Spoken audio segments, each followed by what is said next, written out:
Hello students, let's start our long time question answer of chapter Once Upon a Time.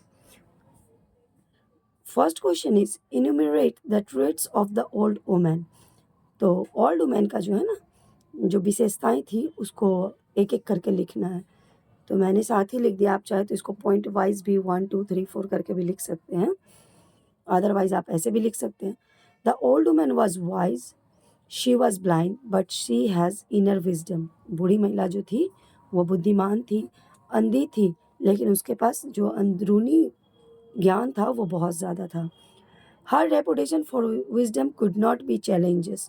तो उसका जो wisdom था, reputation जो उनको विजडम के लिए मिलता था, उसको कोई चैलेंज नहीं कर सकता था, विदाउट क्वेश्चन था। The honour she paid and the view in which she is held reach beyond her neighbourhood to places far away to the city.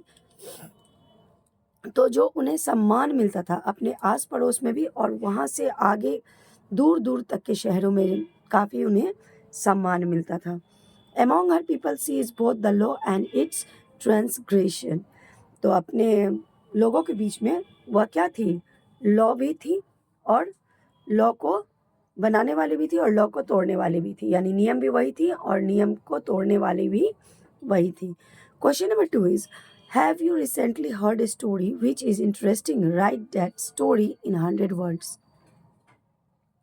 तो क्या हाल फिलहाल में आपने कोई ऐसा स्टोरी सुना है जो काफ़ी इंटरेस्टिंग हो, उस स्टोरी को 100 वर्ड्स में लिखना है। Yes I have heard a story which is interesting. तो इतना मैंने लिखा है। आप जो भी कहानी सुने हैं उसको आप अपनी भाषा में बना करके लिख सकते हैं। Question number 3 is do you think that language is crucial to a writer, give any 3 reason. क्या आपको ऐसा लगता है कि लैंग्वेज जो है क्रूशियल है राइटर के हिसाब से? 3 कारण बताइए। Language can store thoughts either in written और अनरिटन मेथड। तो लैंग्वेज को हम स्टोर कर सकते हैं, या वो लिखित हो या बिना लिखा हुआ हो। Language is used as a mode of communication. तो लैंग्वेज को हम कम्युनिकेशन के लिए भी इस्तेमाल करते हैं। Language can be used both as words and prose. तो लैंग्वेज को हम बोथ वर्ड्स और प्रोज में भी यूज कर सकते हैं। Question number 4 is quite a few lines from the text which highlight the plight of the woman and depressed class। तो कुछ लाइनें लिखिए उस महिला के लिए जो उन्हें मतलब डिप्रेस्ड कर देती है और उनकी प्लाइट के बारे में।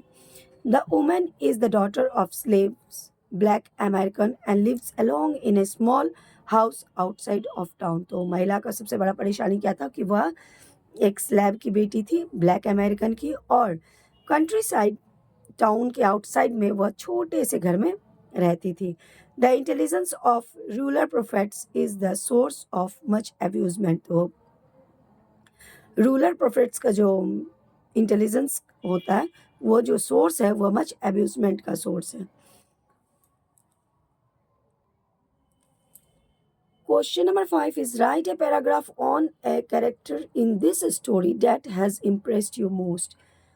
तो मैंने तो बूढ़ी महिला के बारे में लिखा है, आपको जो भी कैरेक्टर इस स्टोरी में पसंद आया हो आप उसके बारे में लिख सकते हैं।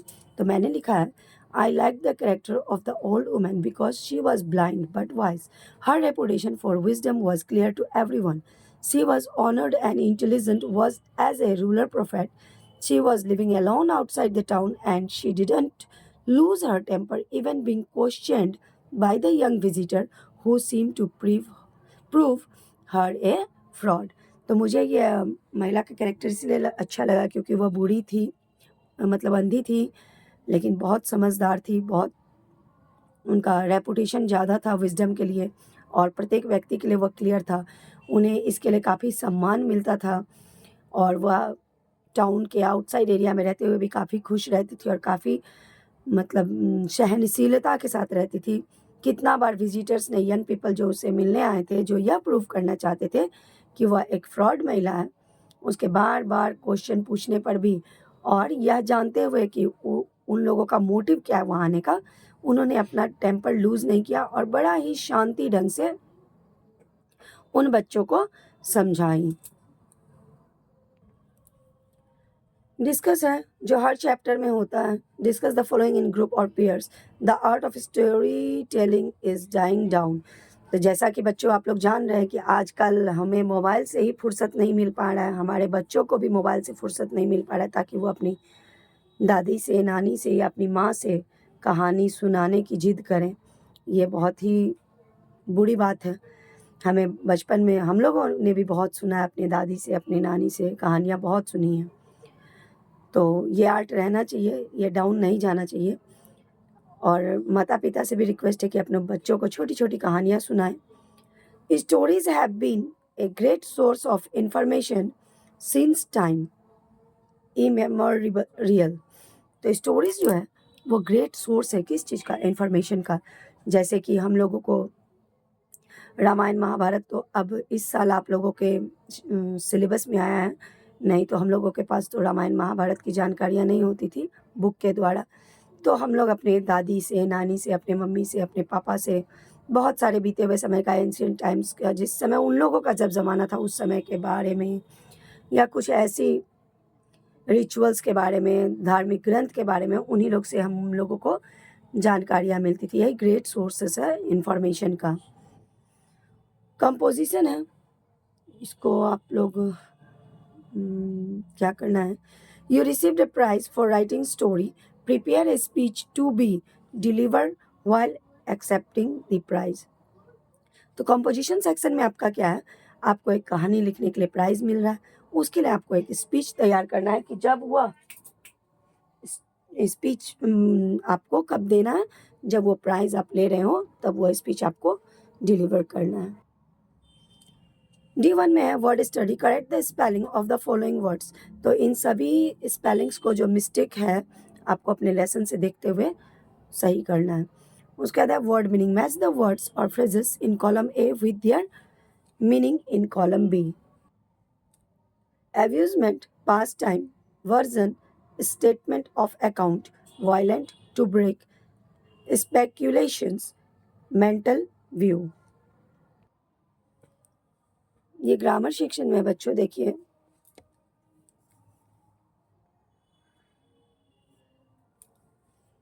इसको हम लोग क्या बोलते हैं? Note of exclamation. ये आपका हो गया इन्वर्टेड कोमा और ये हो गया ब्रैकेट पैरेंथेसिस। तो अब इन सभी में now locate identify the punctuation marks from the passage given below. इनमें आपको क्या निकालना है? ये सारे जो साइंस है उसे आपको देख लेना। जैसे ये देखिए, इसमें क्या है? Hello, how do you do.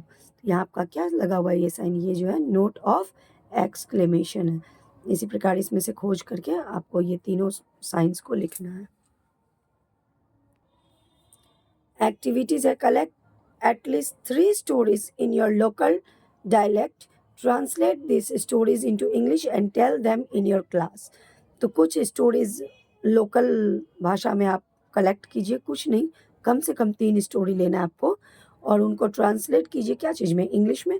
और आफ्टर दैट आप उसको जा करके क्लास में सुनाइए। ट्रांसलेशन है, translate into Hindi, your mother language। One day, the woman is visited by some young people who seem bent on disproving her sheer violence and showing her up for the fraud they believe she is। Their plan is simple. They enter her house and ask the one question, the answer to which rides solely on her difference from them, a difference they regard as a profound disability, her blindness. They stand before her, and one of them says, "Old woman, I hold in my hand a bird. Tell me whether it is living or dead." एक दिन कुछ नवयुवक उस महिला के पास पहुंचे। वे उस महिला में अंतर्निहित भविष्य दृष्टि की शक्ति को अस्वीकार कर देना चाहते थे और इस प्रकार उसके धोखा देने की प्रवृत्ति को उजागर कर देना चाहते थे। उनकी योजना अत्यंत आसान एवं सरल थी। वे उस वृद्ध अंधी महिला से जो प्रश्न पूछने जा रहे थे उसका उत्तर नकारात्मक ही होता, क्योंकि वह महिला अंधी थी और किसी प्रकार इस प्रश्न का उत्तर नहीं दे सकती थी। वे उस महिला के आगे खड़े होते हैं और उनमें से एक प्रश्न करता है कि ए वृद्ध महिला, मेरे हाथ में एक चिड़िया है, तुम क्या यह बता सकती हो कि चिड़िया जीवित है या मृत? तो बच्चों, कैसा लगा आपको यह स्पीच जो हम लोगों ने अभी ख़त्म किया है चैप्टर? अपना जो है सो प्लीज़ आप लोग कमेंट करके बताइए कि कैसा लग रहा है आप लोगों को वीडियो। अगर वीडियो अच्छा नहीं लग रहा है तो वो भी बता सकते हैं, कहाँ कमी हो रही है वो भी बता सकते हैं। और मैं आप लोगों से फिर से एक बार रिक्वेस्ट करना चाहती हूँ कि प्यारे बच्चों, आप लोग प्लीज़ इंग्लिश पे ध्यान दीजिए, बिकॉज़ बहुत ही इम्पोर्टेंट है। अभी आप लोग को शायद मेरी बात अच्छी ना लगे, लेकिन आगे चलकर आप लोग इस चीज़ को समझेंगे। और किसी प्रकार का अगर आप लोगों को क्वेश्चन है माइंड में या कुछ भी ऐसा चल रहा है, तो बेझिझक आप मुझे मैसेज कर सकते हैं, I will reply. Thank you. मेरा वीडियो पसंद आए तो शेयर कीजिए, लाइक कीजिए और मेरे चैनल को सब्सक्राइब कीजिए। Have a nice day.